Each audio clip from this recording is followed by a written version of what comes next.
Dr Scott Arthur. Thank you, Madam Deputy Speaker.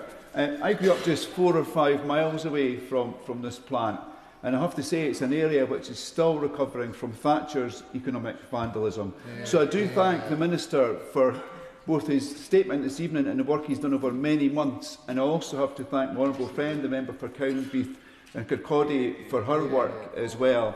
She stands in solidarity with these workers, and we should stand in solidarity with her, no matter which party we are from. Madam Deputy Speaker, on the 1st of September, we learned it had been almost a year since any minister from the Scottish Government had contacted the management team at Mossmorran. Almost a year. It had been 4 years since any minister from the Scottish Government had contacted SEPA or the Health and Safety Executive about the management of the site.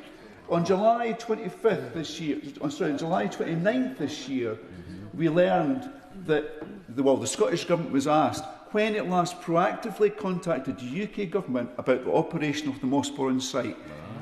They could not name a date going back to 2020. There was no evidence of any proactive engagement.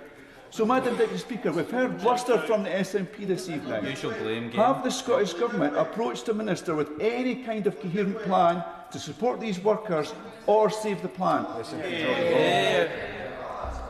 Thank you, Madam Deputy Speaker. And I think what my honourable friend identifies is the different approach under this government, a government that has an active industrial policy that works in partnership with industry, in the same way that I saw when I worked in industry that other European governments did. And his sorry tale about the lack of involvement from previous Westminster governments and SNP governments in Scotland in terms of engaging with the ownership of this plant, in a very stark contrast to my predecessor in this role and the previous Secretary of State, was also highlighted by my honourable friend, the Energy Minister, today in the refining sector, another sector that we're desperately concerned about.